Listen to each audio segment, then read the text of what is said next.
Halo semuanya, selamat datang saya ucapkan kepada Bapak, Ibu, dan teman-teman sekalian dalam presentasi demo program aplikasi tugas akhir saya. Semoga pada kesempatan yang berbahagia ini kita semua berada dalam keadaan yang sehat, yang baik. Sebelumnya izinkan saya memperkenalkan diri. Saya Alejandro Silalahi, NIM 1914-02096 dari program studi S1 Teknologi Informasi Universitas Sumatera Utara.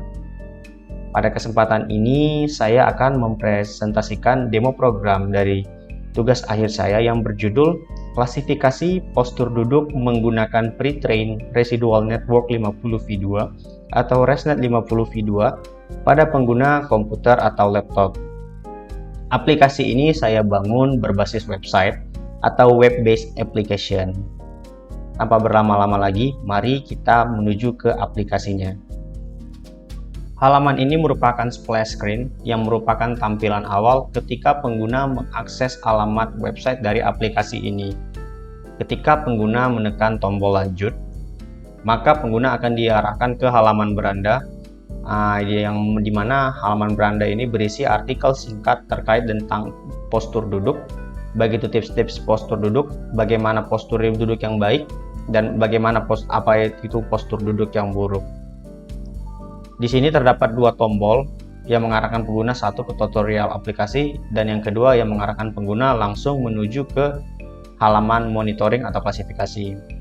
Kalau kita mengklik halaman tutorial aplikasi, maka akan diarahkan ke halaman tutorial, di mana halaman ini berisi tentang prosedur dan tutorial dari penggunaan aplikasi ini sendiri, di mana pengguna harus menerapkan atau mengaplikasikan seluruh prosedur yang ada di sini untuk membuat aplikasi ini berjalan dengan optimal, berjalan dengan baik untuk memonitoring postur duduk mereka.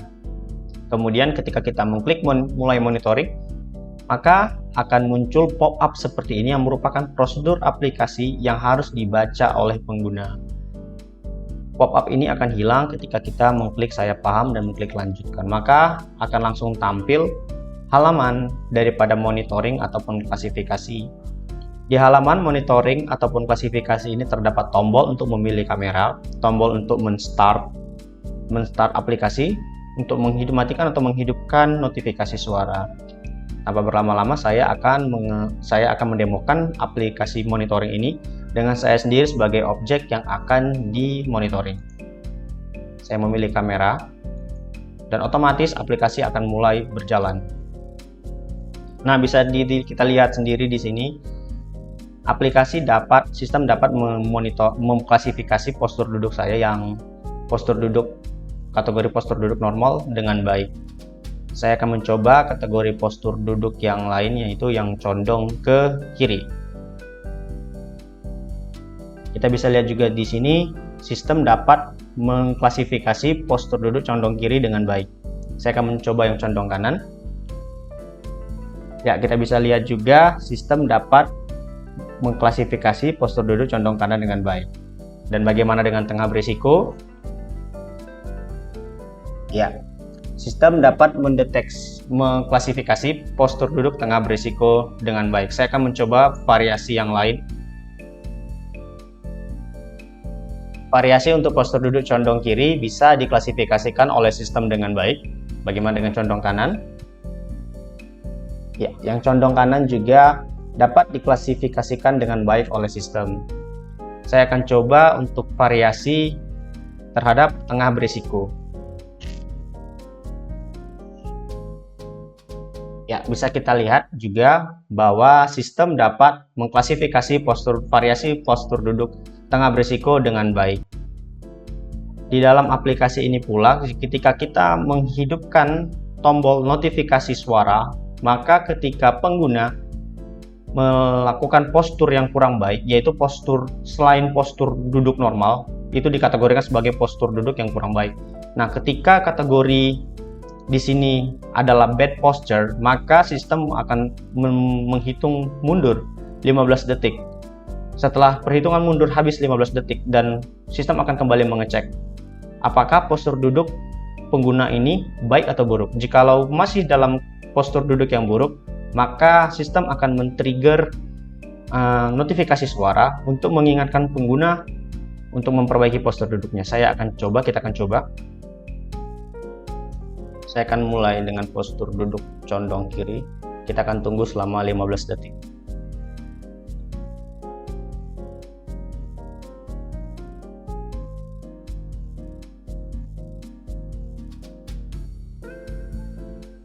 Bad posture. Bad posture. Nah, kita bisa melihat bahwa sistem memunculkan notifikasi suara ketika pengguna masih dalam postur duduk yang buruk dan akan berhenti ketika pengguna memperbaiki postur duduknya.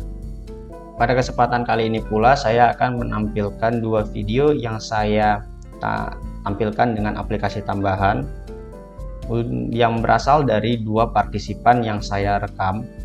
Namun data mereka belum pernah saya pakai sebelumnya, baik itu untuk proses training, validation, ataupun testing. Mari kita mulai untuk yang pertama. Nah, bisa kita lihat di sini postur duduk normal dapat diklasifikasi dengan baik. Begitu juga dengan tengah berisiko dapat diklasifikasi dengan baik oleh sistem. Variasi tengah berisiko juga dapat diklasifikasi dengan baik. Sedikit ada miss dengan condong kiri. Postur duduk condong kanan dapat diklasifikasi dengan baik oleh sistem. Begitu juga dengan postur duduk condong kiri.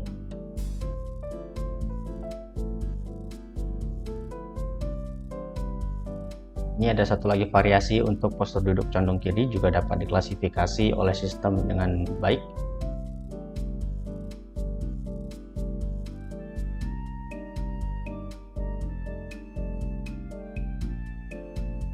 Dan saya akan coba untuk yang kedua.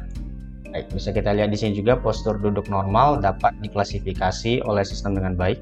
Tengah berisiko dapat diklasifikasi juga dengan baik. Satu lagi variasi untuk postur duduk tengah berisiko juga dapat diklasifikasi dengan baik. Begitu juga dengan condong kiri dan variasi condong kiri. Ada sedikit miss dengan postur duduk normal. Nah, di sini kita bisa melihat ada sedikit miss untuk postur duduk condong kanan.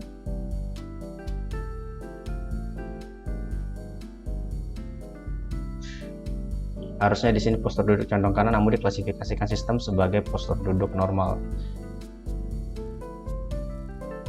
Di sini saya juga ada merekam untuk penggunaan aplikasi ini dalam kondisi low light. Nah, bisa kita lihat di sini. Di sini saya menghitamkan backgroundnya untuk memaksimalkan kondisi low light. Di sini bisa kita lihat postur duduk untuk kategori normal. Postur duduk normal dapat diklasifikasi dengan baik. Begitu juga dengan condong kiri. Begitu juga dengan postur duduk condong kanan. Dapat diklasifikasi dengan baik. Bagaimana dengan tengah berisiko? Kita akan lihat. Condong kiri variasinya juga bisa diklasifikasi dengan baik. Condong kanan juga dapat diklasifikasi dengan baik. Setengah berisiko dapat diklasifikasi meskipun sedikit ada miss dengan postur duduk yang lain. Nah, bisa kita lihat juga di sini variasi untuk postur duduk tengah berisiko juga dapat diklasifikasi dengan baik.